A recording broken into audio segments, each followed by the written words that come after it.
बोलिए देवादिदेव आदि ब्रह्मा आदिदेव प्रथम तीर्थंकर श्री आदिनाथ भगवान की जय। वर्तमान शासन नायक श्री वर्धमान जिनराज की जय। आचार्य भगवान श्री आदि सागर जी, शांति सागर जी, महावीर कीर्ति जी, विमल सागर जी, आचार्य भगवंत श्री सन्मति सागर जी, भरत सागर जी, अभिनंदन सागर जी सहित समस्त पूर्वाचार्यों के श्री चरणों में बारंबार नमोस्तु नमोस्तु। गणाधिपति गणधराचार्य श्री कुंतु सागर जी गुरुदेव की जय।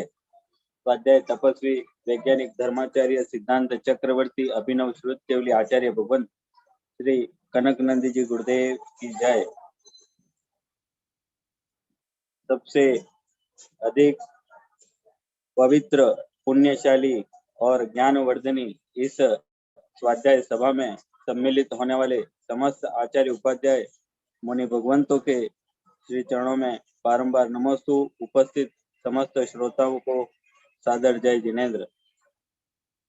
परम पूज्य आचार्य भगवंत श्री कनक नंदी जी गुरुदेव के शुभाशीष से, उनके अनंत उपकारों से हमारे श्री आदिनाथ दिगंबर जैन चैत्यालय चित्री में आरिका श्री धवलमती माता जी व आरिका श्री सुनिधिमती माता जी का पिच्छी का परिवर्तन कार्यक्रम कल सफलतापूर्वक, कुशलतापूर्वक और धर्म भक्ति भाव पूर्वक संपन्न हुआ।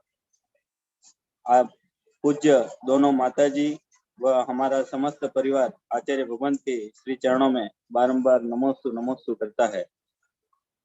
भगवान आदिनाथ स्वामी के जीवन चरित्र, उनके ग्रंथ पे आधारित इस स्वाध्याय सभा को, इस पवित्र सभा को प्रारंभ करने के लिए पूज्य मुनि श्री सुविज्ञ सागर जी गुरुदेव के श्री चरणों में हम नमोस्तु करते हैं। मुनि श्री मंगलाचरण के द्वारा इस स्वाध्याय सभा को आरंभ करें। नमोस्तु गुरुदेव। जय बोलो अनंतानंत सिद्ध परमेष्टि भगवान की जय। बोलो अनंतानंत गुण संपन्न आदि ब्रह्मा वृषभनाथ भगवान की, जिनवाणी सरस्वती माता की जय। बोलो परम पूज्य गणाधिपति गणधराचार्य श्री कुंतु सागर जी गुरुदेव की जय। बोलो परम पूज्य वैश्विक दृष्टि संपन्न आचार्य भगवंत श्री कनक नंदी जी गुरुदेव की, सत्य सनातन जैन धर्म की, समस्त संत वृंद की। आचार्य भगवंत कल अक्षीण महानस रिद्धि मधुरस श्रावी रिद्धि आदि के माध्यम से आत्मा की शक्ति, आत्मा और भौतिकता की मिश्रित शक्ति के बारे में बता रहे थे, जो रिद्धि के रूप में होती है। कैसे रूखा सूखा भोजन भी मधुर होता है, रसदार होता है, अमृत जैसा होता है। ऐसे ही गुरुदेव ने बताया कि जो अक्षीण मानस रिद्धि है, उसके प्रभाव से जो आहार होता है रिद्धिधारी मुनि का, उसके बाद उसे चक्रवर्ती का कटक भी उस प्रसाद को खाने तो भी समाप्त नहीं होता। ऐसे मधुर भोजन के लिए, मधुर भावों के लिए गुरुदेव ने कविता लिखी है, मधुरम मधुराति मधुरम, धाम मधुरम भोज्य मधुरम, मधुराति मधुरम, उदक मधुरम, शब्द मधुरम, वाक्य मधुरम, मधुराति मधुरम, वचन मधुरम, शरीर मधुरम, मनस मधुरम, मधुराति मधुरम, भाव मधुरम, भाव मधुरम, स्वभाव मधुरम, मधुराति मधुरम, स्वभाव मधुरम, नीति मधुरम, सुनीति मधुरम, मधुराति मधुरम, मधुरम, न्याय मधुरम, सत्य मधुरम, मधुराति मधुरम, साम्य मधुरम, साम्य मधुरम, शांति मधुरम, मधुराति मधुरम, धर्म मधुरम, धर्म मधुरम, सुधर्म मधुरम मधुराति मधुरम आत्म मधुरम आत्म मधुरम शुभात्मा मधुरम मधुराति मधुरम शुद्धात्मा मधुरम शुद्धात्मा मधुरम अध्यात्म मधुरम मधुराति मधुरम ज्ञानात्मा मधुरम ज्ञानात्मा मधुरम सुखात्मा मधुरम मधुराति मधुरम सिद्धात्मा मधुरम पुण्य मधुरम सुपुण्य मधुरम मधुराति मधुरम शुचिता मधुरम तत्व मधुरम जीव मधुरम मधुराति मधुरम सज्जन मधुरम सज्जन मधुरम साधु मधुरम मधुराति मधुरम शिवात्म मधुरम शब्द मधुरम भाग्य मधुरम मधुराति मधुरम भोज्य मधुरम मधुराति मधुरम उदक मधुरम। दूसरी कविता है स्व का विश्व दर्शन। आध्यात्म रहस्यवादी ये कविता है। आध्यात्मिक कर्म सिद्धांत, मनोविज्ञान, क्वांटम, भौतिक जीवन प्रबंधनात्मक की रचना आचार्य भगवंत ने इस वर्ष 2011 में सृजित की थी। बहुत अच्छी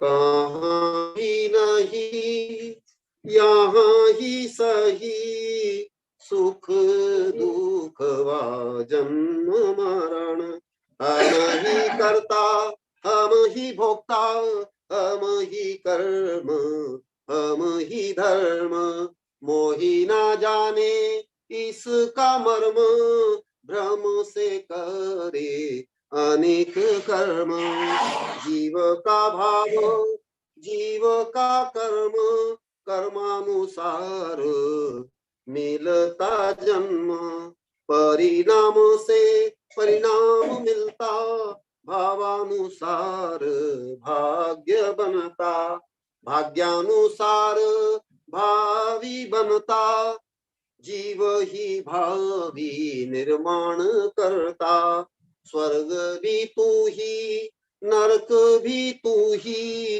बंध भी तू ही मोक्ष भी तू ही जो तू ही देता वो तू ही पाता अच्छा देने से अच्छा ही पाता प्रतिबिंब व प्रति छाया तू बिंब व वस्तु रूप ही तू बीजानुसार वृक्ष बनता वृक्षानुसार बीज बनता तुम ही सुप्त तुम जागृत तुम ही शक्ति तुम ही व्यक्ति तुम ही शून्य तुम ही पूर्ण तुम ही ब्रह्म परम ब्रह्म स्वयं का ध्यान विश्व विज्ञान स्विश्वास आत्मविश्वास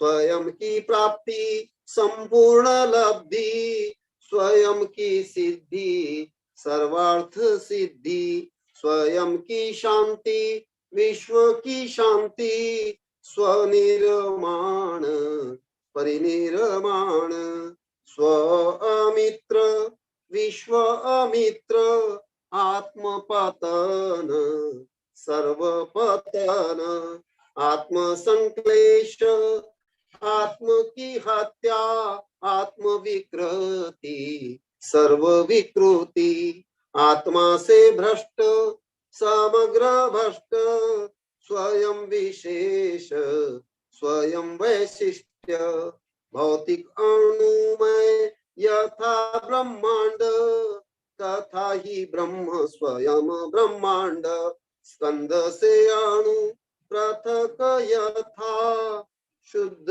भाव से जीव ही तथा कनक नंदी का समग्र भाव स्वपर विश्व में हो सद्भाव कहाँ भी नहीं यहाँ ही सही सुख दुख व जन्म मरण हम ही करता हम ही भोक्ता हम ही कर्म हम ही धर्म मोही ना जाने इसका मर्म भ्रम से करे अनेक कर्म भ्रम से करे अनेक कर्म। जय बोलो विश्व दृष्टा आचार्य भगवंत श्री कनक नंदी जी गुरुदेव की। नमस्ते मुनिश्री, नमस्ते मुनिश्री। आचार्य भगवान श्री कनक नंदी जी गुरुदेव की जय। गुरुदेव, कल ही एक वीडियो हमने सुना था कि पुण्य का अर्थ ये नहीं है कि बहुत बड़ा मकान बन जाए, पुण्य का अर्थ नहीं है कि दुकान भी बहुत अच्छे से चल जाए, और पुण्य का मतलब ये भी नहीं है कि विश्व में नाम हो जाए, बल्कि पुण्य का मतलब तो यही है कि किसी ऐसे महान संत पुरुष की संगति मिल जाए। तो निश्चित रूप से गुरुदेव, हम सभी सौभाग्यशाली है कि हमें आचार्य भगवान श्री कनक नंदी जी गुरुदेव जैसे महाज्ञानी गुरु की इस पवित्र सभा की, माँ जिनवाणी के इस रसपान की ऐसे अनमोल सभा हमें प्राप्त हो रही है। गुरुदेव, निरंतर आपके ज्ञान रस का हमें लाभ मिल रहा है।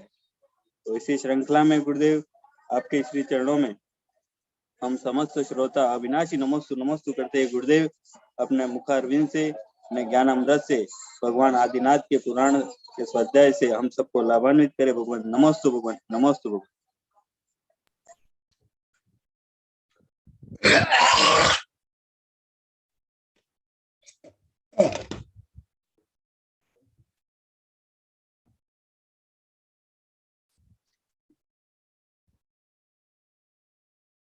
ओम नमः सिद्धेभ्यः ओम नमः सिद्धेभ्यः ओम नमः सिद्धेभ्यः। धर्मात्मा बंधुओं, अभी कुछ दिन से रिद्धियों का वर्णन चल रहा है। संभवतः आज रिद्धियों का वर्णन होने के बाद कल ऋषभदेव भगवान जो आहार के लिए विहार किए, उसके बाद जो आहार हुआ उस संबंधी वर्णन होगा। अब लोग की रुचि के कारण मैं जो प्रयास करके धर्म सभा में जिन रिद्धियों का वर्णन करता नहीं हूं, ऐसे रिद्धियों का वर्णन कर रहा हूं, परंतु अनुभव में आ रहा है ऐसे गहन सूक्ष्म विषय को भी यथायोग्य समझते हैं, उससे ज्यादा श्रद्धान कर रहे हैं, उससे ज्यादा भाव में परिवर्तन कर रहे हैं। यही तो ज्ञान का फल है। तो कल जो अक्षीण महान आशिक रिद्धि और अक्षीण महालय रिद्धि का वर्णन चल रहा था, कल कुछ बताया, आज और कुछ बताऊंगा। और अक्षीण महालय जो रिद्धि है, पहले आप लोगों को तीर्थंकर के जो समवसरण गंधकुटी 12 सभा में जो वर्णन आया था, उसका ही जो छोटा रूप है अक्षीण महान महालय। तो अनेक जीव एक स्थान में निवास कर लेते हैं, परंतु मैं आज जो कल बता रहा था उस रिद्धि का मैं पुनः वर्णन कर रहा हूं, क्योंकि ये आप लोग को प्राय के रूप में भी अनुभव करते हो। कल महावीर भी बता रहे थे, अन्य भी बता रहे थे। ये विषय आप लोग के जीवन में कैसे प्राय के रूप में प्रयोग में ला सकते हो और लाते हो वो बताऊंगा। क्योंकि आज भी बता रहे थे हमें रिद्धि के बारे में, भले में हम गा लेते थे पूजा में, कुछ भी नहीं जानते थे, रियल कुछ नहीं जानते थे, शब्द का अर्थ भी ज्ञान नहीं था। तो उसको मैं पुनः और बता रहा हूं। जो आप लोगों को दान के प्रकरण में भी, आहार दान के प्रकरण में, अन्य दान के प्रकरण में भी वेबिनार में संक्षेप में बताया हूं, परंतु रहन सार के माध्यम से विस्तार से बताया हूं। वो भी यहाँ आप लोग को ऐड करना और मैं भी ऐड करके बताऊंगा। कल का विषय पुनः मूल से बता रहा हूं, क्योंकि ये रिद्धि तो केवल ज्ञान के पहले के स्टेज, और जो सामान्य छाप समीक भाव है उससे कुछ ऊपर, उससे युक्त है। लाभांतराय कम खौव समम जुदाये जिये फूरम मुनिभुत शेषम अन्नम खालियम मध्यमी एकम्बी तद्दिवसे संख्यजम तम खंदावारेणम चक्रवर्ती स निजम न लवेणम बीसा अक्षीण महानसा रिद्धि।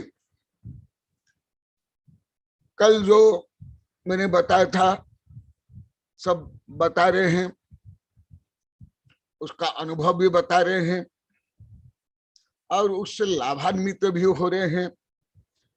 और जो पहले सामान्यतः दान में ज्यादा सामाजिक कर्तव्य या जैसे दैनिक कर्तव्य मलत्याग, स्नान, व्यायाम आदि है, ऐसे ही ज्यादा करके इसको ड्यूटी मानते थे।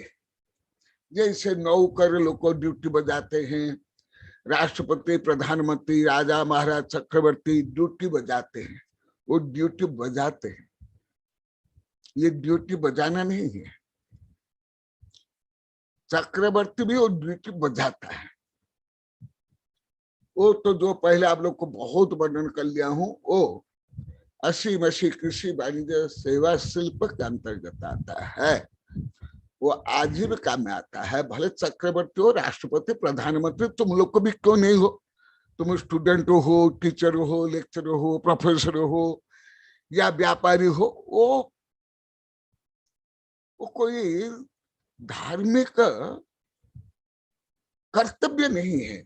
ये अब लोग को प्राय ये घोटाला कर लेते हो, मिलावट कर लेते हो, गड़बड़ झाला कर लेते हो। तो वो कल भी यहाँ वो नगीन जी बता रहे थे, जो यहाँ का अध्यक्ष, सब सबको हम दैनिक ऐसे कर्तव्य ड्यूटी मानते हैं। नहीं, पुनः इसको बताता हूं मूल गाथा से। लाभ अंतराय कम खौव सम जुदाये जिये फूरम। कैसे लाभ अंतराय कर्म के विशेष क्षयोपशम मूल कारण। तो इसी प्रकार अंतराय कर्म के बारे में अब लोग को बहुत बार पढ़ाया हूं। अंतराय कर्म के उदय से लाभ, भोग, उपभोग आदि उपलब्धियां नहीं होती है। तो जब तक लाभांतर कर्म क्षय उपशमन नहीं होता है, ना धन मिलेगा, ना धन का सदुपयोग कर सकते हो, ऐसे ही ना लाभ होगा, ना भोग होगा, ना उपभोग होगा, आदि आदि। कल भी हल्का सा बता रहा था अकृत पुण्य, कल पूरा नहीं बताया हूं, अधूरा। रानी के गर्भ में आने के बाद ही देश के ऊपर आक्रमण हुआ, युद्ध में राजा मर गए, फिर दासी के जैसे रानी रहने लगी और राजकुमार होते हुए भीख मांगने लगे, भीख मांगने पर भी नहीं मिला। वो भी उस विषय को भी अभी यहाँ जोड़ता हूं, तब आप लोगों को कुछ समझ में आता है, आनंद आता है और वो याद भी रहता है। जब वो एकदम गरीब हो गए तो जो रानी थी वो रानी दासी बन गई और वो लड़का भीख मांग करके, जो राजकुमार था भीख मांगता था, परंतु भीख भी नहीं मिलता था। फिर एक दिन क्या हुआ, वो भीख मांगते मांगते जब कोई भीख नहीं दिए, वो खेत में जाता है, भूखा था, खेत में जाता है, तो जो खेत का मालिक देखता है और आश्चर्य करता है, अरे कल सुबह के साथ भी बोले थे, कल शाम को वॉकिंग के समय में, गुरुदेव जो आप कथा कहानी भी जो जोड़ते हो, रहस्य बताते, हम लोग को समझ नहीं आता है, भले हम पढ़ लिए थे या भी पढ़ते हैं। बोले कि आप ही नहीं 34 से 35 वर्ष से पहले साधु संत भी बोलते हैं। तो वो जो खेत का मालिक था, वो देख करके आश्चर्य करता है, दुख होता है कि अरे रे, ये तो राजकुमार है, मेरे मालिक है, और वो भीख मांगने के लिए आया। बहुत दुख होता है उसको। दुख होने के बाद वो क्या करता है, सोना देता है, सोना असरफी,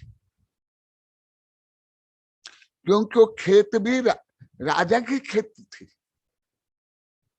परंतु वो बेच गया, गरीब हो गए। तो सोना देने के बाद वो सोना अकृत पुण्य का हाथ में जाते ही, ए मधु, तुम कई बार बोला ना गुरुदेव कथा कहानी बताओ, हम तो कथा कहानी के विद्यार्थी है इसलिए कभी कभी सब्जी में नमक जैसे कथा कहानी डाल रहा हूं तो परंतु ये कथा कहानी भी ऐसे लगभग नहीं जोड़ पाते, मुझे पहले से ही सब बोल रहे हैं, आचार्य से लेकर के सब साधु संत है, केवल अलग से कथा गा लेते हैं, बोल लेते हैं, परंतु ऐसे उसका रहस्य ना शिक्षा ना अन्य विषय जोड़ पाते हैं। पहले से ये मुझे बता रहे हैं। आप लोग के कहानी जानते होंगे, सोना अंगार बन गया, अंगार बनते ही उसका हाथ जलने लगा, जलते ही नीचे गिरा दिया, नीचे गिराते ही, मैं कल भी बताया था, मैं हर गांव में पहले पहले जो बच्चों को पढ़ाता था, ये कथा से प्राय करके प्रवचन, बच्चों की कक्षा प्रारंभ होते थे, सैकड़ों जगह में पढ़ाया हूं, अभी छोड़ दिया हूं। तो उसके बाद बार बार उठाते हैं, बार बार देता है, वो हाथ में आते ही वो अंगार बन जाता है। तो किसान सोचता है ये भाग्यहीन है, इसलिए सोना भी ये बन गया और ये रानी के गर्भ में आया तो राज्य के ऊपर आक्रमण हुआ, राजा परास्त हो गया, राजा मारा गया। अभी रानी बन करके, ये दासी बन करके नगर के बाहर कुटिया बना करके रह रही है। उसको दया है, वो ढेर सारे चने उसको राजकुमार को दे देता है और राजकुमार बहुत प्रसन्न होकर के वो पोटली में बांध करके माँ को दिखाने के लिए, देखो मैंने कैसे उपलब्धि, कैसे निधि प्राप्त कर ली। कहा राजकुमार उनके घोड़े चने खाते थे, घोड़े चने खाते थे, आज वो चने मिलने के बाद वो इतना गौरव कर रहा है, प्रसन्न हो रहा है, इसलिए चना खाया नहीं। जैसे बच्चों को कुछ पुरस्कार वगैरह मिलता है ना, तो माँ बाप को या गुरु को दिखाने के लिए आते हैं। कल निधि को गोल्ड मेडल मिला है, तो वो मुझे पहले घर में नहीं गए, उसके मम्मी बोले थी गुरुदेव आपको दिखाने के लिए आया, क्योंकि आपके आशीर्वाद में उसको मिला है। जो निधि पर है, जो चातुर्मास के लिए जो छोड़ा है, जो निमंत्रण दिया, उसको मिला है। और ऐसे ही वर्ण भी कुछ बता रहा था और दूसरे बता रहे थे। तो आकर के प्रसन्न होकर के दूर से चिल्लाए बोले, माँ माँ माँ माँ मैं क्या लाया, देखो देखो देखो। माँ के पास, माने वो जो नौकरानी के पास वो जाता है। जाने के बाद क्या लाया, क्या लाया? चना लाया, चना लाया, बहुत चने, आज पेट भर के खाना है। बोले कहा, देखो देखो। तो वो पोटली खोलता है, अरे चने कहाँ गए, सब गायब। वो पोटली में चने भी नहीं थे। रानी रोने लगती है, धिक्कारती है, कहा मैं रानी थी, कितनी दासियां मेरा सेवा करती थी, घोड़े को चने दिए जाते थे, आज चने भी इसको जो मिला वो सब गायब। इसलिए उसका नाम उसकी माँ ने, माने रानी ने, बाद में उसका नाम रखा है अकृत्य पुण्य। बाद में रखा गया अकृत्य पुण्य, पहले नाम नहीं था। उसके बाद ये तो बहुत लंबी कहानी है, आप लोग पढ़ लेना, नहीं तो मुझे ही बोलोगे कहानी सुना गुरुदेव, जैसे बच्चे बोलते हैं। ऐसे बताऊंगा बीच बीच में। तो उसके बाद वो रानी अपमानित तो हो जाती है और देश छोड़ देती है, आदि आदि। फिर उसका जो मैं कल बताया था, कहां से रागी मिली थी, उस रागी से वो खीर बनाती है और साधु को परिग्रहण करके वो आहार देती है। और वो अकृत पुण्य दूर में बैठकर देख देख करके आनंदित हो रहा था और बार बार बोला था और खिलाओ और खिलाओ और खिलाओ, क्योंकि छोटा बच्चा था, आहार नहीं दे सकता है। तो वो वही मर करके, ये धन्य कुमार चारित्र ग्रंथ है पूरा, कहानी भी है, ग्रंथ भी है, तो उसको मैं अति संक्षेप में बता रहा हूं। उसके बाद वही आगे मर करके इस सेठ के परिवार में जन्म लिया और वो जन्म लेते ही वैभव बढ़ने लगा, इसलिए माता पिता उसका नाम रख लेते हैं धन्य कुमार, कृतपुण्य। और आप लोग को ज्ञात होगा उनके जो पहले के भाई है उनसे ईर्ष्या करते, द्वेष करते थे, इसलिए उसकी माँ बोलती कि बेटा तुम बहुत छोटे हो परंतु पुण्यशाली हो, तुमको यहाँ रहना नहीं चाहिए, तुम रहोगे तो ये सब मिलकर तुमको मार डालेंगे, इसलिए तुम यहाँ से चल लेना।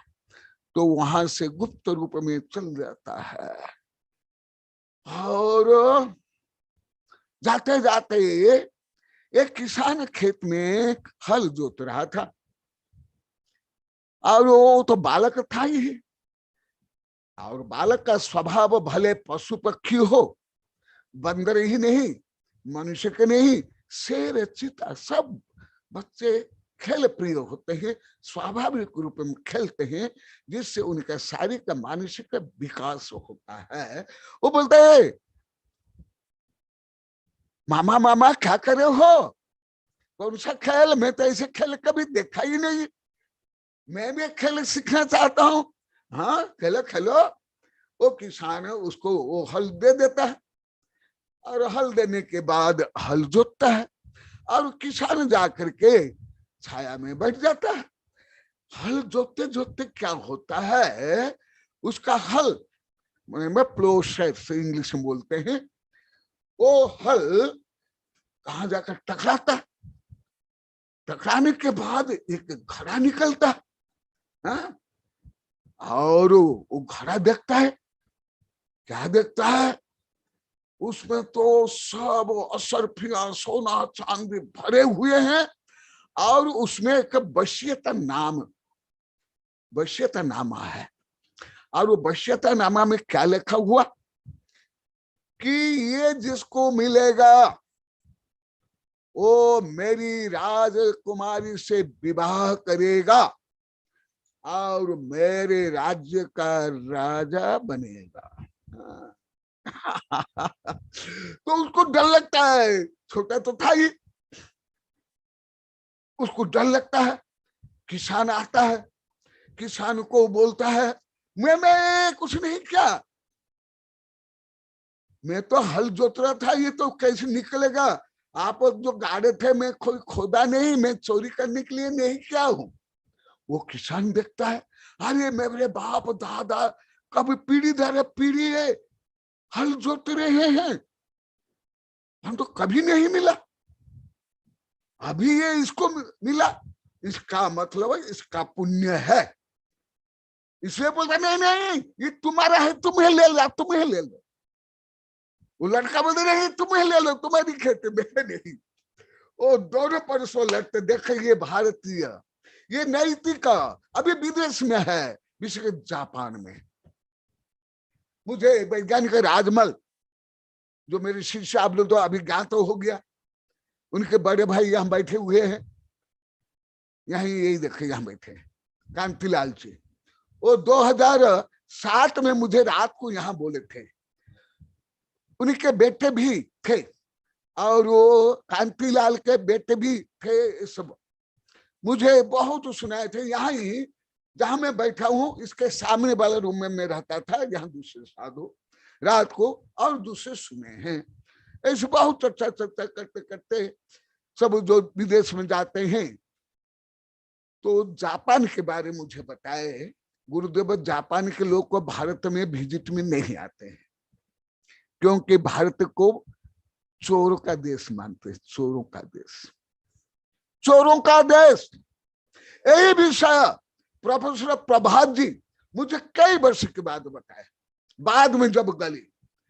प्रोफेसर प्रभात का जो लड़का है वो भी मेरा शिष्य है, वो जापान में काम कर रहा था, ये बीना सुन रही है, तो मुझे प्रभात जी बताए थे, वो पहले नहीं जानते थे, वो भी बताए गुरुदेव जापान में मैं देखा 1.5-2 महीना रहे हैं वो, कि वहां रात को भी करोड़ों अरबों खरबों रुपए के सोना चांदी कपड़ा टीवी मोबाइल दुकान में रहती है और दुकान रात को भी खोले ही रहते हैं, रात को भी, अभी भी जापान, जहां हर विभिन्न भूकंप आता है, जहां बड़े बड़े भूकंप में 15-20 हजार लोग मर जाते हैं, जिस जापान में हर दिन कांपता ही धरती, वो जापान ऐसे ही प्रामाणिक देश, कर्तव्यनिष्ठ। तो भारत में भी पहले इस था। और एक छोटी सी कहानी बता देता हूं। विदेश से जो पर्यटक आते थे, उनने जो लिखा उसके बारे में, होइंगसा, मेघास्थनी से जो आगे आते थे, जो भारत भ्रमण करके उनने जो अनुभव किया, उसमें ये है।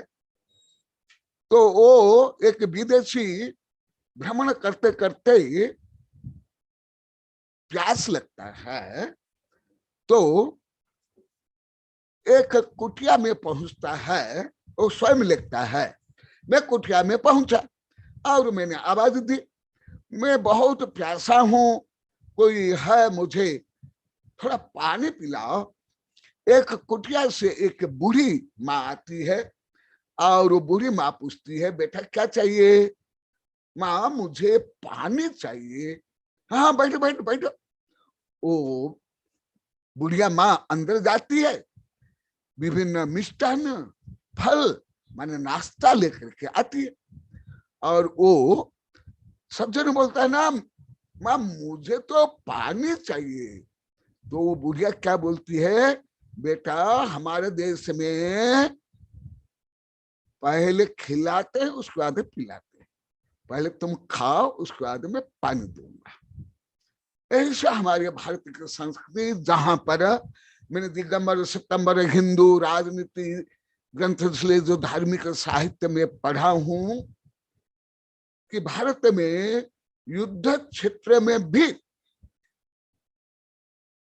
सूर्य अस्त होते ही युद्ध समाप्ति के बाद शत्रु के कैंप में भी जब जाते थे, उनका स्वागत होता था, उनको खिलाते पिलाते थे, उनकी सेवा करते थे, घायल तो औषधि देते थे और आवश्यक अपने अस्त्र शस्त्र भी देते थे।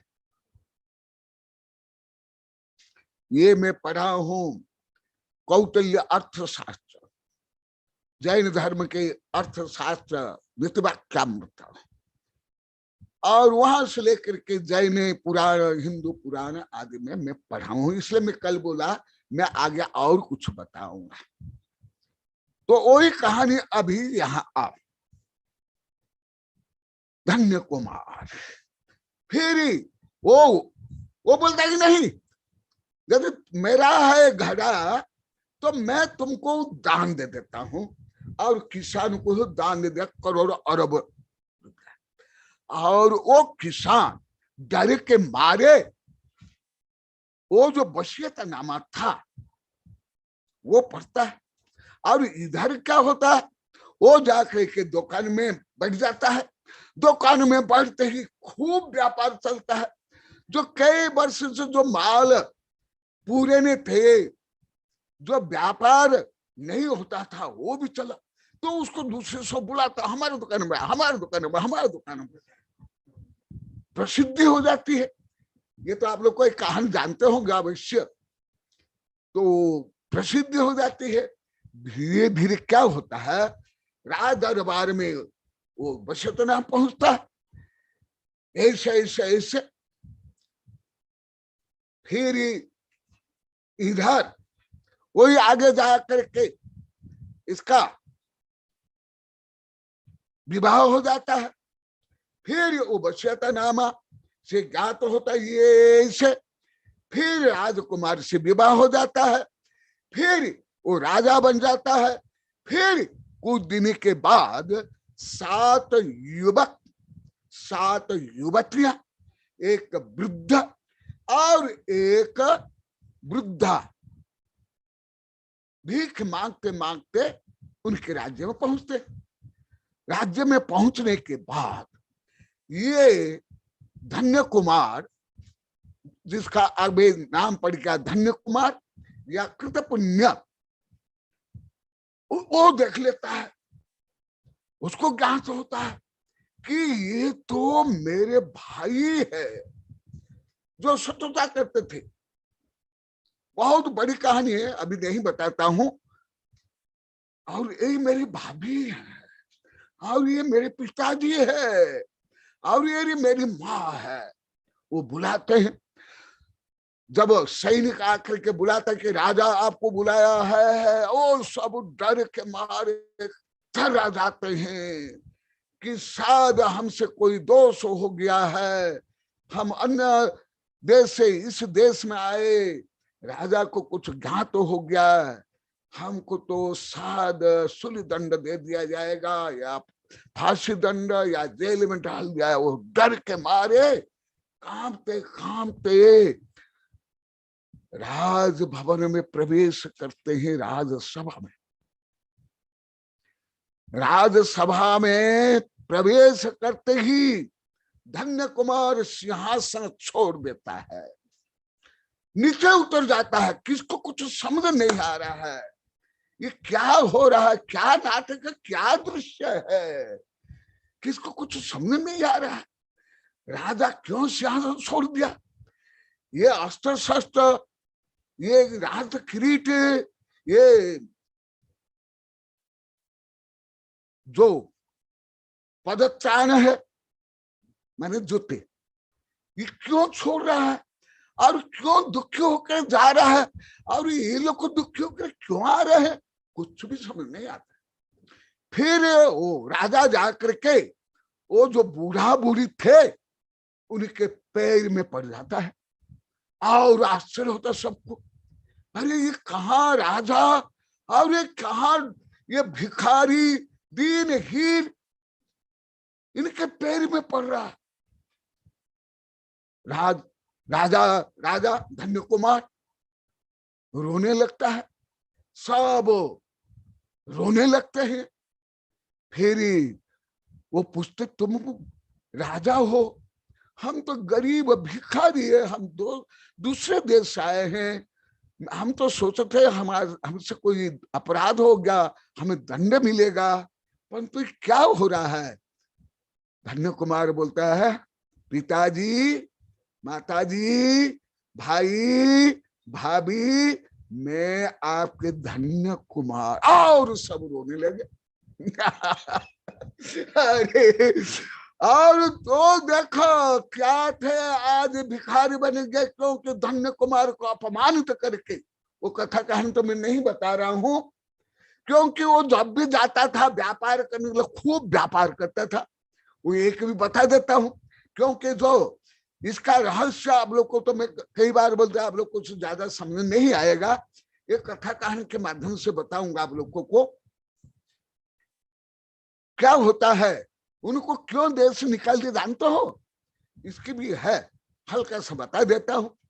वो क्या, वो जन्म लेते ही वैभव बढ़ता जाता है, जिसके कारण माता पिता उसको बहुत प्यार करते हैं, सब लोग को प्यार करते हैं।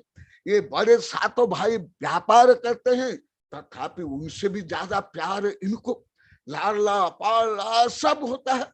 तो उनको ईर्ष्या हो जाती है कि हम बड़े हैं, हम व्यापार करते हैं, तथापि हमको इतना प्यार नहीं, सम्मान नहीं, ये तो छोटा सा है, खाता है, खेलता है, सोता है, कुछ भी नहीं करता है, और इसको ही सब प्यार कर रहे हैं।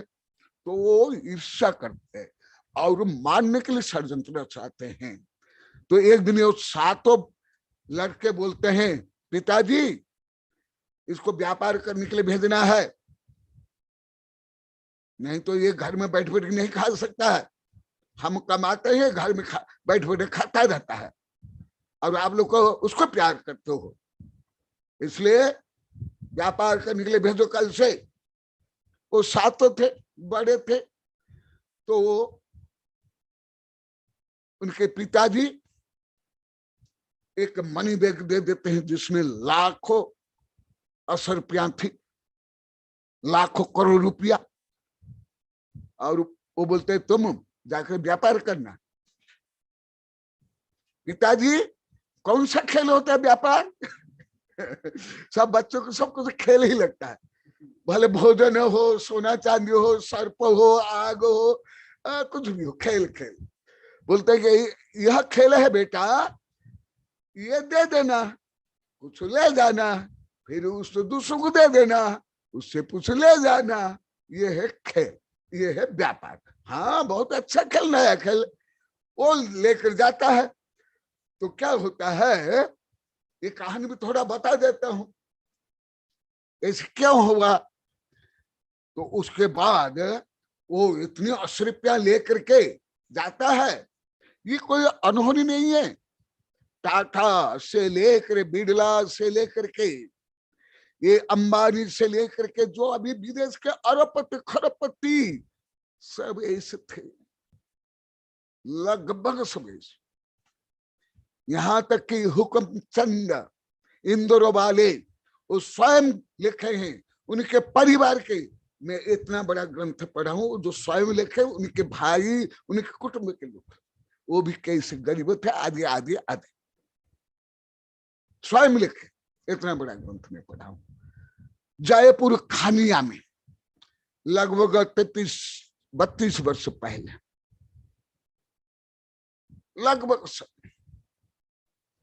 आगे क्या होता है, फिर वो वहां बैठा हुआ था व्यापार करने के लिए। तो एक गाड़ीवान, लकड़ी जो बेचते हैं, वो 2 बैल एक गाड़ी में लकड़ी लाद करके बाजार में बेचने के लिए जा रहा था। तो वो धन्य कुमार पूछता है, ए गाड़ीवान, मैं बड़ा व्यापारी हूँ, मैं खिलाड़ी हूँ, नया खिलाड़ी, हाँ ये मेरे पास जो है धन ले लो, और तुम्हारी गाड़ी, तुम्हारे 2 बैल, तुम्हारी लकड़ी मुझे दे दो। करोड़ रुपया उसको दे दिया, 10-20 हजार या 1-2 लाख के ले लिया बैल, वो सब। देखो क्या होता है। फिर उसके बाद कुछ समय के बाद क्या होता है, एक व्यक्ति बकरा लेकर आ रहा था। तो बोला, मैं व्यापारी हूं, ये बैल लकड़ी ले लो, मुझे तुम्हारा बकरा दे दो। तो 2 बैल, एक बैल गाड़ी और लकड़ी दे दिया, और वो बकरा ले लिया। फिर आगे क्या होता है, एकदम शाम पड़ते पड़ते एक व्यक्ति 4 जली हुई लकड़ी लेकर के जा रहा था, जली हुई। ओ बोलेंगे, तुम जली हुई लकड़ी मुझे दे दो और मेरा बकरा ले लो। वो दे दिया। इसलिए कहानी में बच्चों को बहुत सुनाता हूँ, आनंद आता है, आनंद आता है, शिक्षा लेते हैं, आहार देते हैं, सेवा करते हैं। हाँ, सुबह के झाड़ू बोल दिया, हम बच्चों को भी आनंद आ रहा है। तो उसके बाद क्या होता है, फिर खुशी खुशी धन्य कुमार, हमको भी आनंद आता है, कोई लिखा है मधु के साथ। तो उसके बाद वो खुशी खुशी सोचता है, आज मैं बहुत अच्छा खेल खेला। तो वो लेकर जाता है। माँ सेठानी बहुत प्रसन्न हो जाती है, आज मेरा लड़का बहुत बड़ा व्यापार करके आया है, उसको नहाती है और खिलाती है बैठ करके प्यार से। और वो जो जली हुई लकड़ी, वो क्या था जानते हो, मसाण की लकड़ी थी, अभी जली मसाण की लकड़ी। जो राजा उस दिन मर गया था, उसके पलंग का सहित जो जलाए थे, वो पलंग के जो पहिया रहता है वो अधजली थी। तो कोई चांडाला वो लेकर के जा रहा था घर को। तो वो लकड़ी, तो जली हुई लकड़ी, वो उसकी सेठानी, उसकी माँ देख करके प्रसन्न हो जाती। हाँ, आज मेरा बेटा बहुत अच्छा व्यापार करके लाया, करोड़ों अरबों रुपया के 4 लकड़ी, जली हुई लकड़ी लेकर आ गया। तो उसकी माँ वो जली हुई लकड़ी सोने चांदी की बड़ी बड़ी थाली में रख करके उसमें दूध पानी से वो धोती, और जब वो धोती है, वो जो अंगार था, कोयला, बार्निंग हुड, जले हुई जो लकड़ी, वो चटकता। आप लोग को भी देखा, अंगार में पानी डाले चटकता कि नहीं? वो चटक गया। चटकते ही उसमें सोना चांदी बहुमूल्य रत्न निकलता, और उसके साथ वसीयत नामा थी जो मैं अभी बताया था। उसमें लिखा हुआ था जिसको ये वसीयत नामा ताम्र पत्र मिलेगा वो मेरी राजकुमार के साथ विवाह करेगा, क्योंकि उनके कोई लड़के नहीं थे, राजकुमार नहीं था, केवल एक राजकुमार थी। वो राजकुमार के साथ विवाह करेगा और राज्य का राजा बनेगा। देखा ये पुण्य कैसे खेल खेलता है, जिसको अभी वैज्ञानिक लोग को इसके बारे में अभी सोचना अभी प्रारंभ किए। मैं पहला बार अभी 8-10-15 दिन से मैं 1-2 बार देखा हूं फेट के बारे में, भाग्य के बारे में सोच रहे हैं, पर कुछ भी कल्पना नहीं कर पा रहे, सोच भी नहीं पा रहे, कुछ भी नहीं सोच पा रहे, ना नकार पा रहे, ना सही सिद्ध कर पा रहे। तो वही आगे जा करके यही धन्य कुमार फिर राजा बना, फिर नापित को, दर्जी को, नौकरों को अर्घ दे देता धन्य कुमार। सबके बाल कटवाओ, राजकीय ड्रेस पहनाओ, एक एक महल मेरे एक एक भाई को दो, और मेरे माता पिता को एक महल दो। माने 8 महल 7 भाई और माता पिता को दिलाया। और आगे जाके तो आप लोग जानते हो, मुनि बने आदि आदि। ये धन्य कुमार चारित्र बहुत बड़ा ग्रंथ है, उसको लेकर के मैं अभी आप लोग को बताऊंगा ये कैसे होता है। कल भी बताया, पहले भी बताया था, अभी कुछ बता रहा हूं। और पहले भी आप लोग को बताया हूं, जो पंचाश्चर्य होता है विशेषतः आहार दान में होता है। पंचाश्चर्य माने रत्न वर्षा देव दुंदवी जय जयकार आदि पुष्प वृष्टा कब होती है? आहार दान में। और आप लोग को यहाँ पढ़ाया हूं रहने सार में, वो भी थोड़ा बता देता हूं। यहाँ तो पढ़ा दिया हूं, पहले भी कोई कोई सुने होंगे, परंतु जो नहीं सुने उनके लिए विशेषता है। जो विषय कल में छोड़ा आज भी बता रहे थे, गुरुदेव हमारे भी ऐसे हुआ है, ये सब बता रहे थे। कल शायद ये बता रहा था, मनीष बता रहा था कि गुरुदेव आज सुबह शायद बता रहा था, हमारे यहाँ भी जो 3 महीना रहे उस समय भी हमारे ऐसे हुआ है। और भी कोई आज बता रही थी कि हाँ ऐसा होता है। कल महावीर जी बताए तो उसका समर्थन करके बता रहे थे यहाँ के लोग को। अभी उस विषय को मैं बता रहा हूं। जो मुनि भूतव शेषम भुंजय स भुंजय दिनोपदिष्ठम संसार सार सुखम कमसो निब्बान बर सुखम। इस समय जो मेरी तो कई किताबें है, जो कल आया था रिद्धिधारी मुनि आहार के बाद उनका अवशेष भोजन जो करते हैं, वो चक्रवर्ती कटक। चक्रवर्ती कटक क्यों दिया गया जानते हो? उन्हीं की सेना में करोड़ सैनिक होते, करोड़। केवल परिवार भी 2.5 करोड़ चक्रवर्ती के, 2.5 करोड़ परिवार के सदस्य और सेना करोड़।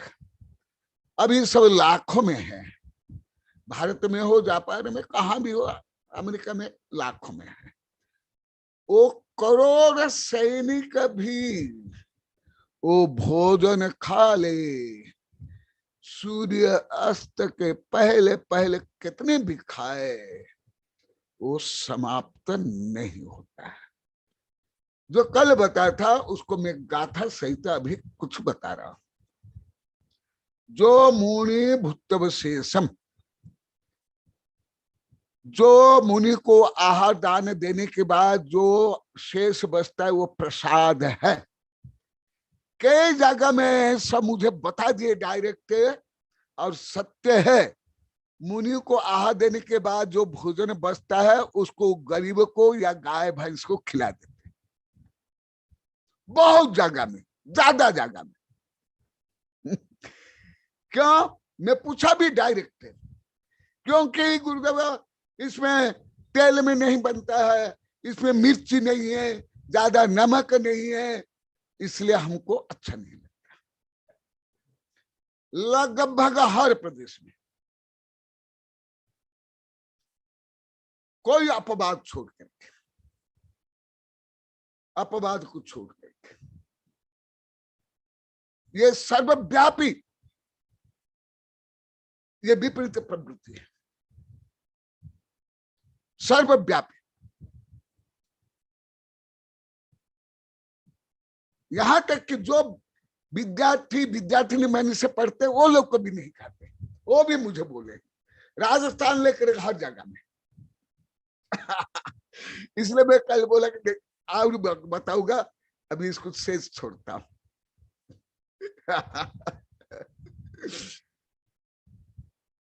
क्या बोलते हैं, हमको कोई टेस्ट नहीं आता है, हमको अच्छा नहीं लगता है, क्योंकि ये तेल से नहीं है, घी से बना हुआ है, और इसमें मिर्ची नहीं है।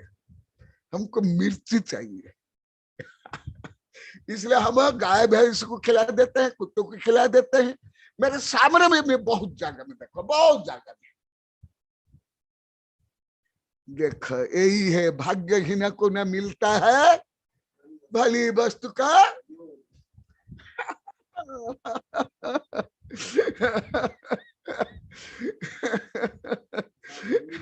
और कोई फल बेचने वाला कोई किसान आएगा, वो जो लेकर के आता है उतना भी सामयिक उसको नहीं देते हो।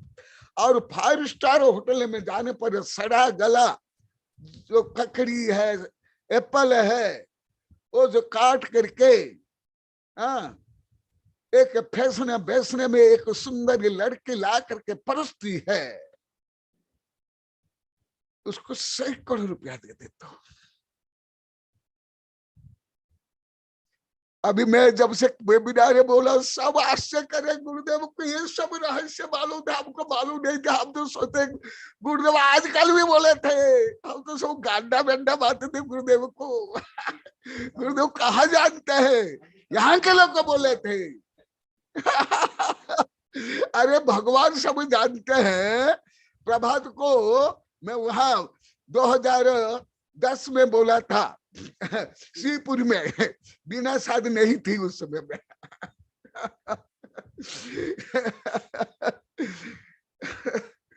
तुम लोग को पत्ती पत्ती में जा सकते हो, मैं पत्ती के सिरा सिरा में, एटम एटम में। तुम लोग को बाल का खाल निकाल सकते, मैं खाल का खाल निकालता। परंतु मैं कभी किसकी कमी नहीं बोलता, कभी किसी गलती नहीं बोलता, कभी किसकी निंदा नहीं करता। परंतु अभी जो 6 वर्ष से बोले तो अब लोग घात कर्म, घोर पाप कर्म बांध रहे थे, उसको दूर करने के लिए आज भी ब्रह्मचारी बोले हैं, गुरुदेव हम बहुत अपराध आता हम किए। आज बोले कि नहीं ब्रह्मचारी खुशपाल जी, खुशबू देखा आप एक तो नहीं हो, हम अपराध किए। हाँ, क्या उसमें लिखा है, आहार तो भी में बचे आहार को हाँ हाँ देख लेना, बाद में पढ़ कर बता देना। तो वो सब आप लोग को बता रहा हूं। बचे आहार को थोड़ा भी मिल जाता है तो मन आनंद से भर जाता है, तो लगती ही नहीं और उससे स्वादिष्ट कुछ भी नहीं। हाँ कौन लिखा है? कीर्ति लिखा है। हाँ कीर्ति तो बहुत छोटा गांव का है, ये तो बहुत छोटा था। वहां तो ब्राह्मण बच्चे भी आहार देते, उनका चौका भी लगा, अभी भी चातुर्मास कर रहे हैं। ये बहुत अपवाद है, परंतु अधिकांश तुम्हारे मेवाड़ बागड़े में भी, गांव में भी गलत ही मानते। हाँ कोई अपवाद हो, परंतु ज्यादा नहीं, ज्यादा नहीं, सब नहीं, परंतु अधिकांश ऐसे। यही तो बताता हूं, अभी धन्य कुमार का चरित्र बता कर ये बता रहा हूं। देखो इसलिए गाथा सुन लो। जो मुनि भक्तवशेषम भुंजई सो भुंजई जिनुपदिठम संसार सार सुखम कमर्ष निब्बान बर सुखम। यहाँ 5 गांव में ये बहुत पढ़ा दिया हूं। हाँ यहाँ तो अभी परिवर्तन हुआ है, पहले क्या था आप लोग को बता देना। मैं इसका जो पद्यानुवाद क्या वो भी पढ़ के सुना देता हूं। मुनि के आहार से बचा अन्न खाता है वह खाता ही दिनंद्रोक्तम संसार के सार सुखम पाकर क्रमश निर्वाण श्रेष्ठ सुख। यही प्रसाद। आप लोग को प्रसाद क्या मानते हो? जो साधु आहार करते हैं उस समय में कुछ फल बांट लेते हो, नारियल बांट देते हो, कुछ तो बर्तन मारते हो, उसको तो अच्छा मानते हो, उसको प्रभावना मानते हो। उसको लेने के लिए लाइन लग जाते हैं, डोकरा डोकरी, और दादा दादी भी गोद में पोता पोती लेकर भी आ जाते हैं। मैं प्रैक्टिकल देखा हूं, परीक्षण क्या हूं, प्रैक्टिकल। मैं केवल वैज्ञानिक लेबोरेटरी में प्रैक्टिस नहीं करता हूं, आप लोग को बढ़ जाता है, मेरे ऊपर करता हूं, प्रकृति के ऊपर करता हूं, रोज करता हूं, सतत करता हूं, उसको प्रभावना मानता हूं। या गाजा वाजा बजाना ही प्रभावना मानते हो, या बर्तन बांटना, रुपया बांटना प्रभावना, या उस समय कोई केला या मिष्टान दे देता है उसको आप प्रसाद मानते हो, वो नहीं, वो सेकेंडरी है, प्राइमरी नहीं है। ये देखो मैं इसलिए गाथा बता रहा हूं। रायन सा नंबर 22 लिख लो, रायन सा नंबर 22। और ये जो रायन सार गीतांजलि मेरी किताब है 312 नंबर ग्रंथांक, उसमें पेज नंबर 137 में गाथा नंबर 22 मिल गया हूं। इसलिए आहार करने के बाद जो अवशेष भोजन ना फेंकना। हाँ विद्यानंद भी दिखाई दे रहे हैं, क्योंकि ये मेरे साथ बहुत ज्यादा रहे हैं, ये मेरे बहुत कुछ जानते हैं, अन्य अधिकांश साधु से ये ज्यादा जानते हैं। मेरे जितने सैकड़ों साधु है, ऐसे 300-400 साधु है हमारे संघ अन्य संघ के, परंतु लगातार रहे केवल आचार्य विद्यानंद।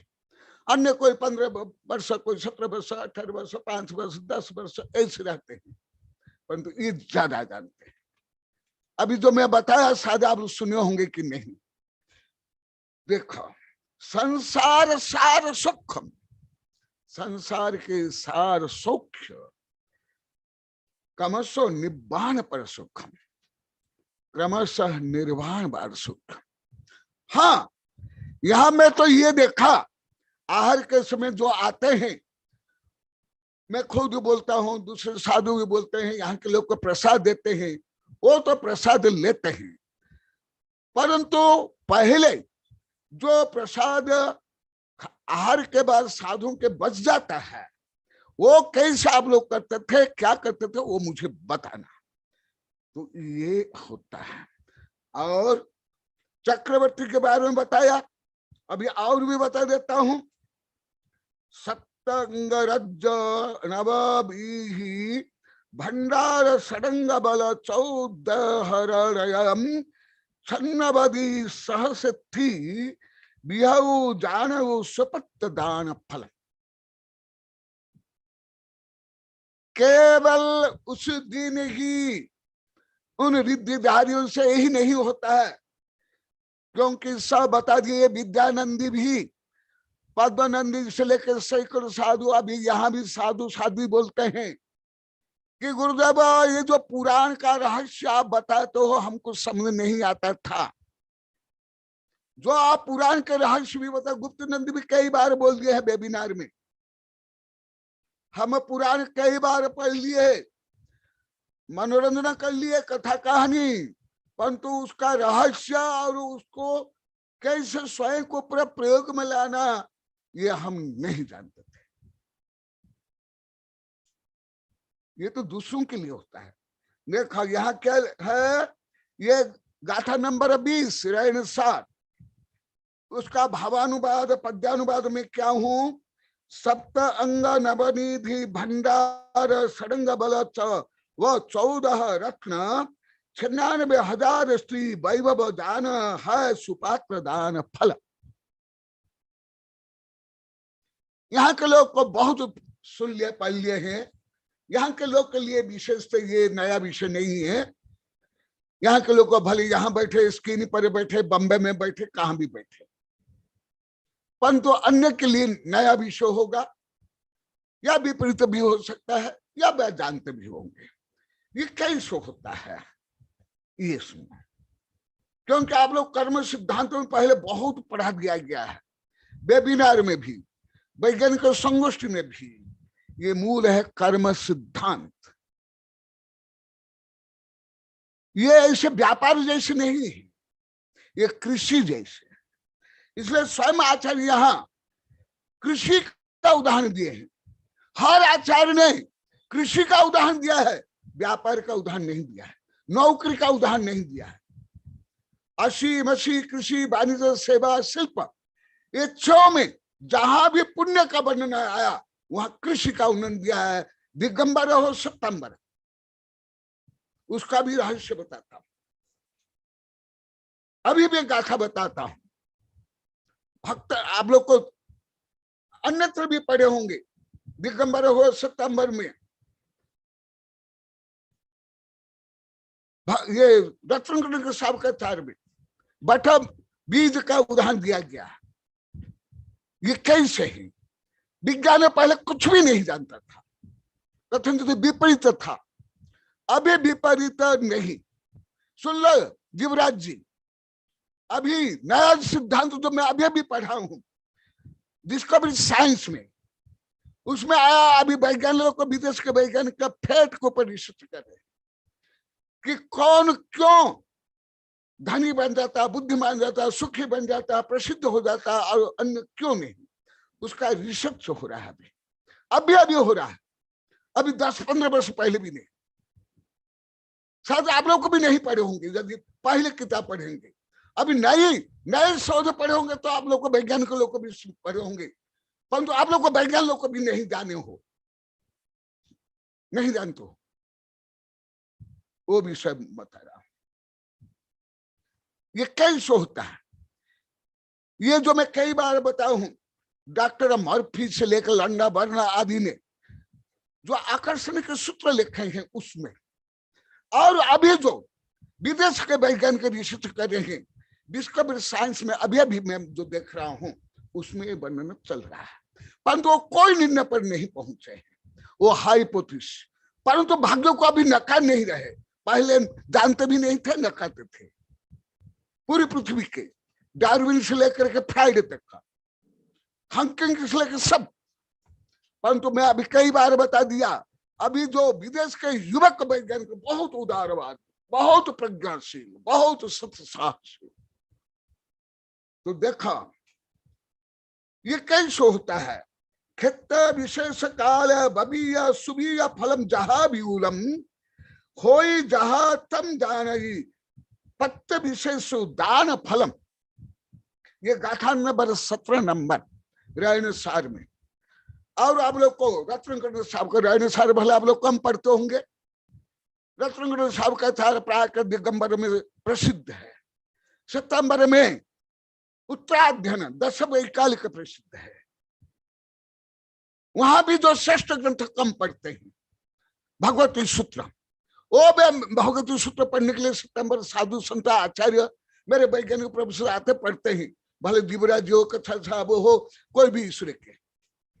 सितंबर भक्त से भी जाकर ये सितंबर जो गहन ग्रंथ है आचार्य हो साधु हो वो मेरे से पढ़ते हैं। विद्यानंद भी जानते हैं, प्रतापगढ़ में भी आए थे, अन्य जगह में आए थे। मैं ऐसे ग्रंथ से बोलता हूं। देखो जो अभी प्रकरण चल रहा है रिद्धि का, वो रिद्धि का वर्णन तो आप लोग को समझ नहीं आएगा। मैं कई बार बता दिया, भारतीय के अधिकांश वैज्ञानिकों भी नहीं आएगा। विदेशी वैज्ञानिक भी अभी पूरा नहीं जानते हैं, परंतु रिसर्च कर रहे हैं।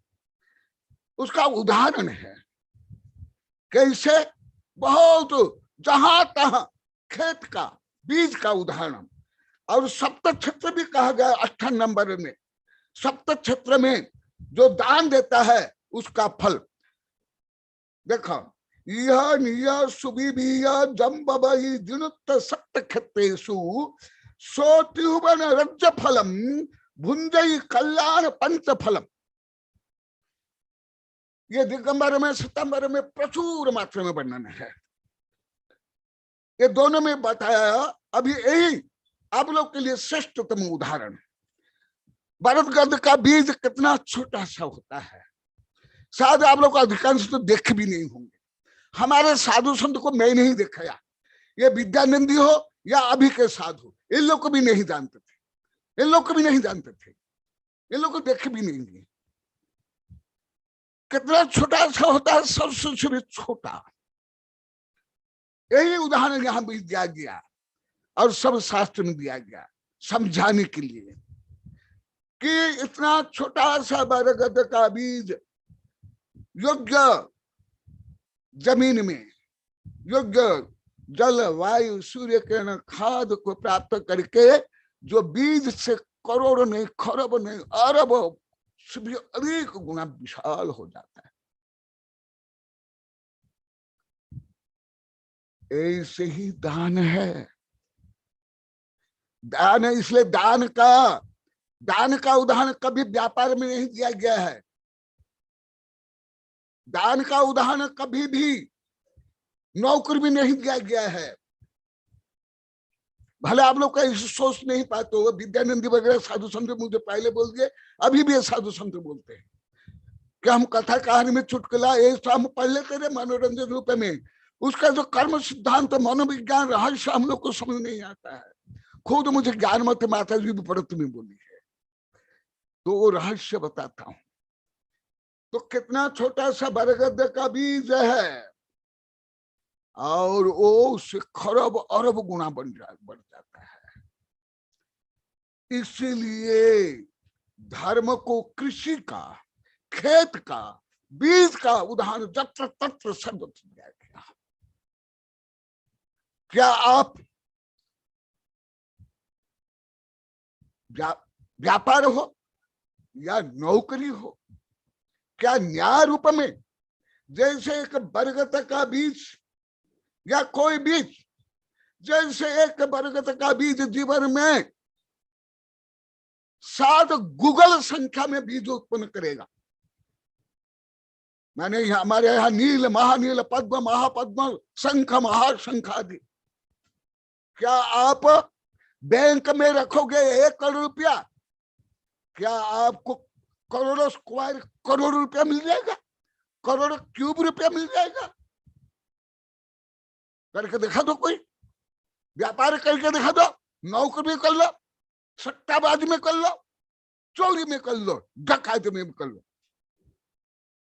नहीं कर सकते, कोई नहीं कर सकते। जो भी के सबका सर्वनाश हुआ, रावण, कंस, हिटलर, मुस्लिम, सद्दाम हुसैन, चंगेज खान, सब सबका नाश हो गया। कोई यदि दिग्विजय करके आक्रमण करके दूसरों को लूटा खसोटा, परंतु उसका वंश भी निर्मूल हो गया और स्वयं नाश हो गया। तो मैं जो अभी बता रहा हूं, रिद्धि का फल, कर्म का फल, पुण्य का फल, तो आप लोग को ऐसे समझो, ऐसे फल मिलता है।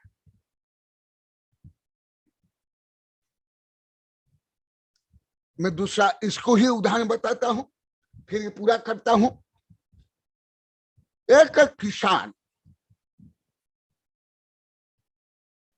जो खेत करके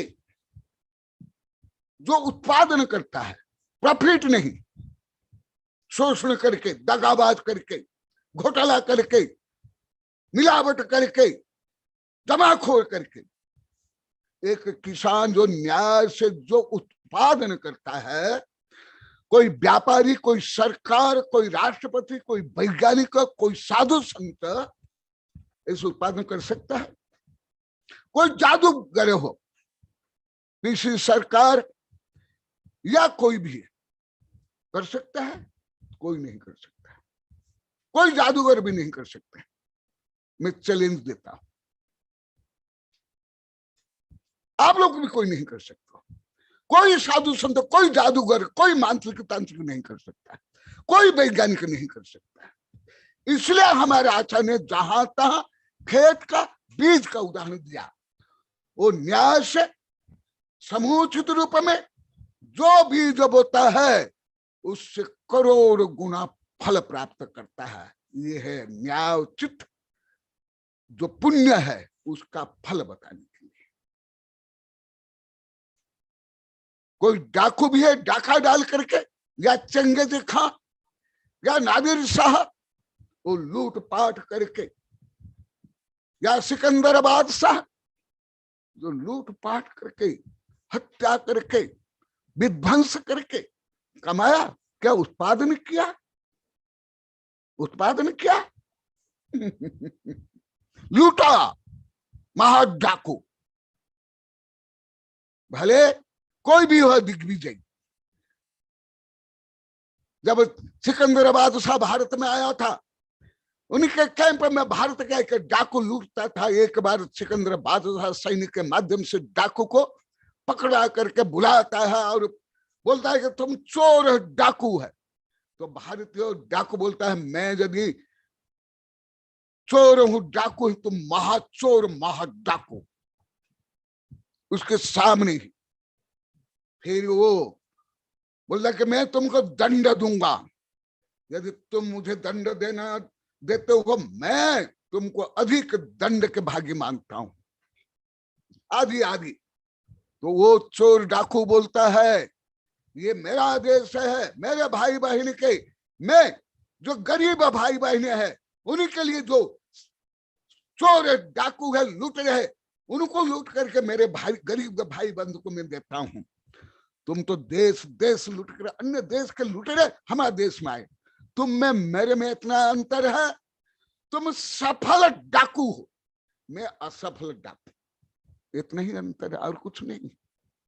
तो इसलिए जो रिद्धि या पुण्य, ये जो आक्रमण, युद्ध, मायाचारी, ठगी, लूट पाट करके कमाते हैं, उसके साथ तुलना नहीं करना। हमारे आचार्य ने भी नहीं किया। तो इसी प्रकार जो आप भावना भाते हो, जो पुण्य करते हो, अचिंत्य फल मिलेगा। तुम जो कल्पना भी नहीं करते, तुम्हारी बुद्धि के बाहर। इसलिए अभी समय होने जा रहा है, तो संक्षेप में जो मैं बताया था, यदि और आप लोग कई बार बता दिया, मिथ्यात्मावस्था में जंगल में बजरंग श्रीमती ने आहार दिया और 4 पशु ने अनुमोदना की और 4 व्यक्ति ने अनुमोदना करी, और वही आगे जाकर के भोग भूमि में गए, स्वर्ग में गए, आगे जाकर के तीर्थंकर चक्रवर्ती कामदेव गणधर बने। यदि वो फल मिल सकता है, अभी वृक्ष का उदाहरण दिया, ये हो सकता है, तो ऐसे क्यों नहीं? अवश्य संभव है। और ये विषय प्राय कर सब अनुभव करते हैं। विदेश के लोग तो अभी ज्यादा अनुभव करते हैं। विद्यानंद भी मेरे पास 50-100 किताब पढ़े होंगे, श्वेत मार्टन आदि की किताब। विदेश के लोग भी कैसे सेवा करे हैं, दान करे हैं, पशु पक्षी के लिए, गरीब के लिए, प्रकृति के पर्यावरण के लिए। और इसलिए अभी विदेश, कम से कम ईसाई देश, सेकंड वर्ल्ड वॉर के बाद हर देश से श्रेष्ठ है। नीति, नियम, सदाचार, परोपकार, धन, शांति, समझ। तो इसलिए मैं ये विषय को, रिद्धि को, जो सूक्ष्म विषय, गहन विषय, उसको आप लोग के ऊपर प्रयोग करके, इसमें प्रयोग करके बताया। इसलिए रत्नाकर सबका जो आप लोग को पढ़ते हो, रटते हो, जानते हो, ये तो 6 ढाला, दिगंबर में 6 ढाला, भक्तांबर। अभी मुझे पद्मनंदी बोले थे, जहां तहां जाओ गुरुदेव, हम कहीं बोलते 6 ढाला पढ़ा, भक्तांबर पढ़ा। तो मैं जहां भी जाता हूँ गुरुदेव को भी पढ़ाता हूँ। फिर मैं आगे का क्या विषय पढ़ सकता हूँ, क्या पढ़ा सकता हूँ? तो आप लोग तो जानते हो, इसलिए आप लोग जो पढ़ते हो, रटते हो, वो विषय नहीं बोलता। परंतु आप लोग को जो पढ़ते हो, रटते हो, तो तक जल्दी टेप के लिए गा देते हो, उसका भी कोई ज्ञान नहीं। अब ये भी मुझे ज्ञान हुआ 2-3 वर्ष में, जब मैं 6 ढाला पढ़ाया।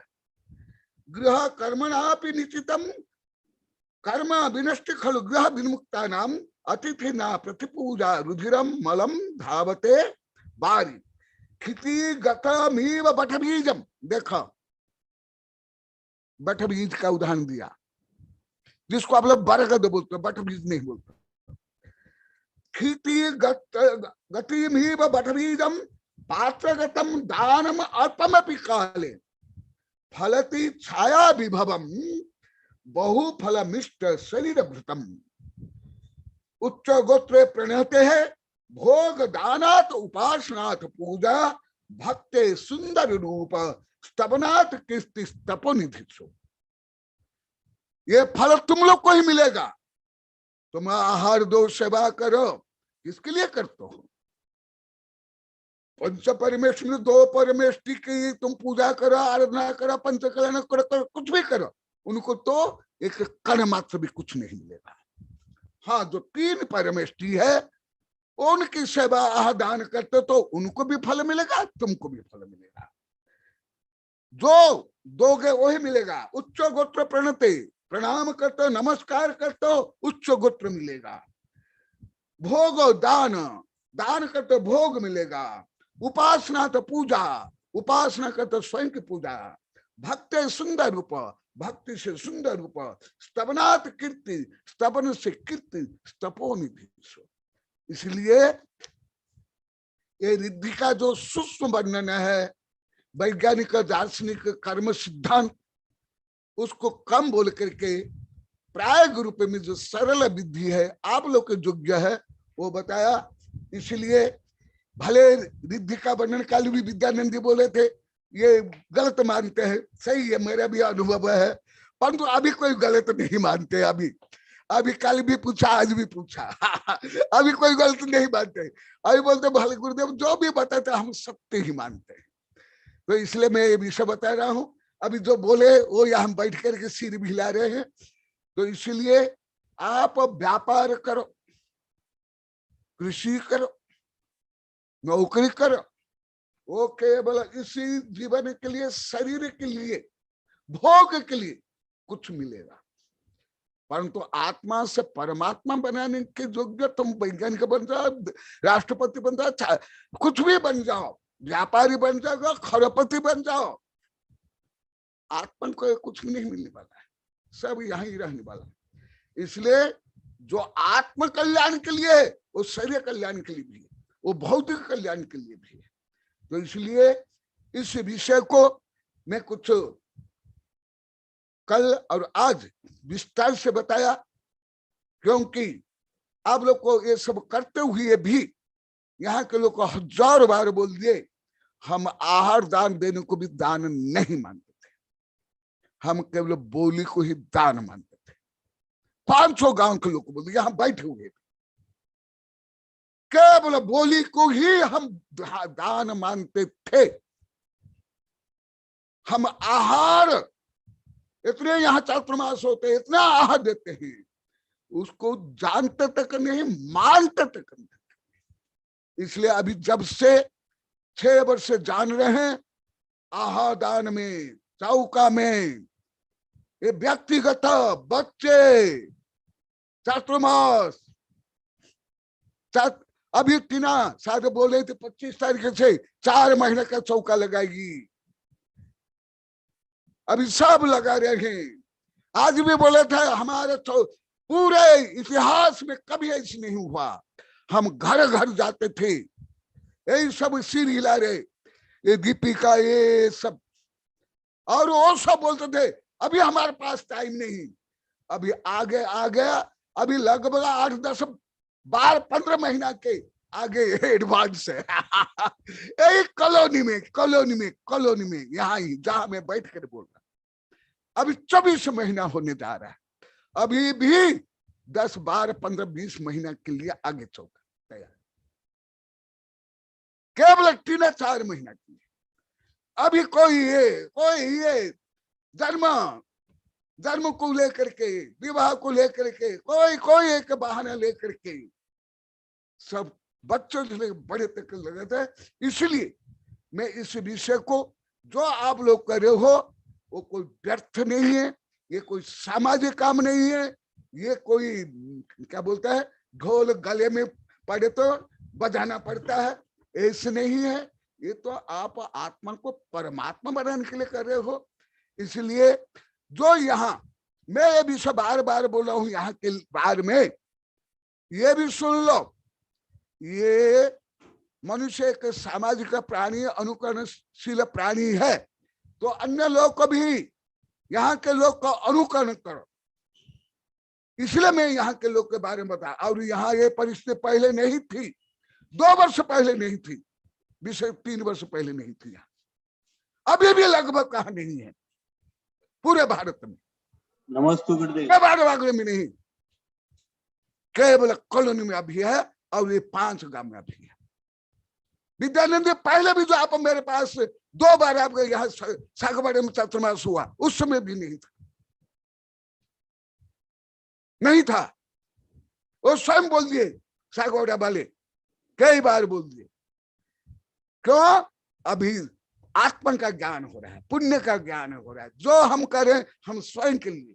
पहले लोग को सोचते हैं हम तो नौकरी करें, हम नौकरी बजाए, इसलिए आनंद नहीं आता था, थक जाते थे।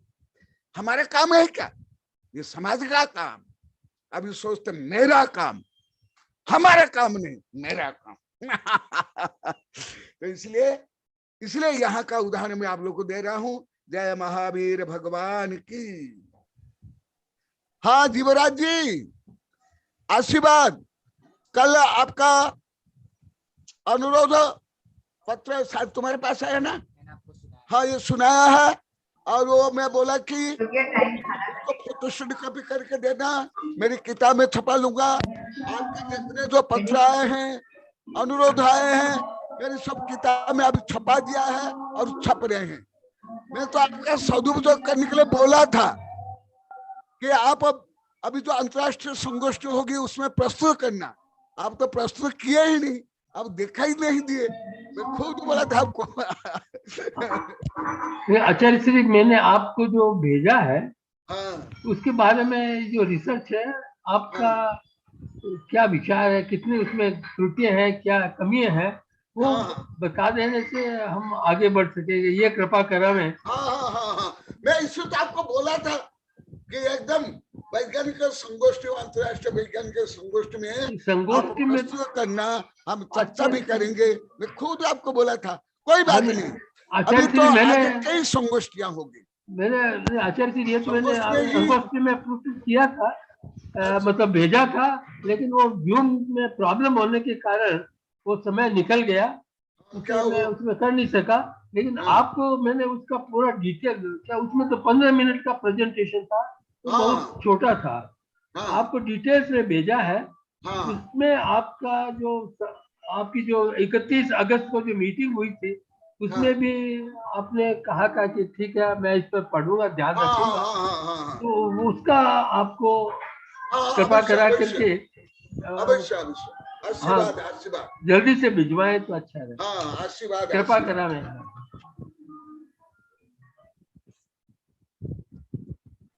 नमस्ते गुरुदेव, नमस्ते गुरुदेव। हो गया टाइम। हाँ गुरुदेव, जिनवाणी स्तुति मंत्रोच्चार द्वारा सबको सुभाषित प्रदान करें। नमस्ते। बोधि समाधि परिणाम सिद्धि स्वात्मोपलब्धि शिव सौख्य सिद्धि चिंतामणि चिंतित वस्तुदानी त्वं वन्द्यमानस्तु ममास्तु देवी। ओम अरहण मुखकुमलवासिनी पापात्मं क्षयं करी श्रुत ज्ञान ज्वाला सहस प्रज्वलिते सरस्वती विश्व सर्व पाप महनाहना दह दह पच पच छाम छीम छुम छुम छुम छाह क्षीर वरधवले अमृत पलवे अमृत साव साव बम बम हूं फट स्वाहा। ओम आम स्वैपत्ताणम, ओम नमो खल स्वैपत्ताणम, ओम नमो जल स्वैपत्ताणम, ओम नमो सब्ब स्वैपत्ताणम स्वाहा। ओम शांति शांति शांति। नमस्ते भगवान, भगवान नमस्ते। गुरुदेव, आपने आज धन्य कुमार और अकृत्य पुण्य की जो कथा बताई गुरुदेव, हाँ तो गुरुदेव मैंने जो कल देखा उसमें वीडियो में यूं बोल रहे थे कि जो कथा पुरुष के नाम से प्रख्यात है कि पुण्य का फल ये नहीं समझना, पुण्य ये नहीं है कि बड़ा घर बन गया, पुण्य ये नहीं है कि आप बहुत ज्यादा दुकान जल गई, पुण्य ये भी नहीं है कि आपने बहुत बड़ा नाम कमा लिया। पुण्य तो ये है कि सत महापुरुष संत पुरुष की संगति मिल गई। तो गुरुदेव आज जो कहानी आई उसमें पुण्य का ये भी फल बताया कि जैसे धन्य कुमार ने पुण्य की वजह से ये हो गया, तो उसके पुण्य के फल से ये हुआ। तो गुरुदेव ये दोनों में अंतर भी तो लग रहा है गुरुदेव। नहीं वही है ना, वही धन्य कुमार। मैं तो बहुत संख्या में बताया, कल संख्या में बताया था ना, आज भी बताया ना। धन्य कुमार जो अकृत पुण्य अवस्था में वो बार बार बोला था कि और खीर खिलाओ साधु, खीर खिलाओ हमारे यहाँ खाने के लिए आओ, अनुमोदन कर रहा था, प्रसन्न हो रहा था। वही ना तो कहने का मतलब गुरुदेव जड़ मूल उसका जो पुण्य की जो मूल जड़ थी वो गुरु सेवा ही थी, गुरु की वैयावृत्ति थी, है ना। आप पहले भी बता, अभी भी बता रहा हूँ ना। आदिनाथ भगवान पहले मिथ्या दृष्टि थे जी भगवान। कोई धर्म कर्म कुछ भी नहीं जानते थे। वो जंगल में आहार दिए बद्रंग श्रीमती अवस्था में, और जो पशु आदि थे उनमें से अधिकांश मिथ्या दृष्टि थे, कोई धर्म वगैरह कुछ नहीं जानते, कोई आत्मा भात्मा कुछ नहीं। परंतु भावना के कारण, शुभ भाव के कारण भूमि गए, फिर मनुष्य देव, फिर आगे बने। तो वहां भी तो गुरु है ना, गुरु है ना। और आप लोग कई बार बताया, एक किताब भी है पंच परमेष्टि नवदेवता का केंद्र, मुनि है, साधु है, श्रमण है। अर्यंत सिद्ध भी कौन बनते हैं, तीर्थ भी कहाँ, पूरी किताब है। लगभग 28 वर्ष पहले छपी थी, अभी 2 बार छप गई। पुण्य से पूजा से पुण्य, पुण्य मोक्ष तथा पाप भी उसमें विस्तार से लिखा तो है। सब धर्म का केंद्र तो साधु है, वही तो आगे बनते हैं अर्यंत सिद्ध। और उनकी वाणी जिन वाणी, और उनकी मूर्ति, उनके मंदिर, नव देवता। तो मूल कौन, केंद्र कौन, बीज कौन? मुनि भगवान, साधु भगवान उनकी एकदम। जय भगवान। नमस्ते नमस्ते।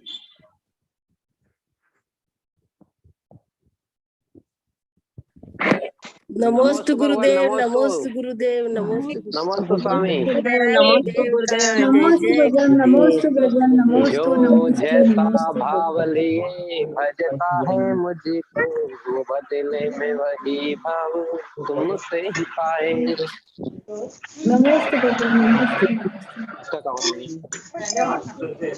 नमस्ते गुरुदेव, नमस्ते आराधना करे जो जिस रूप में उदय करे नदियों का नीर जैसे जड़ों में समाए जैसे अंततः मेरा भक्त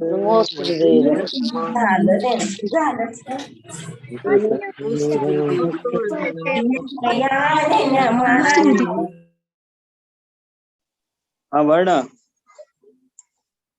हाँ एंड कर दूं। हाँ बेटा कर। नमस्ते गुरुदेव।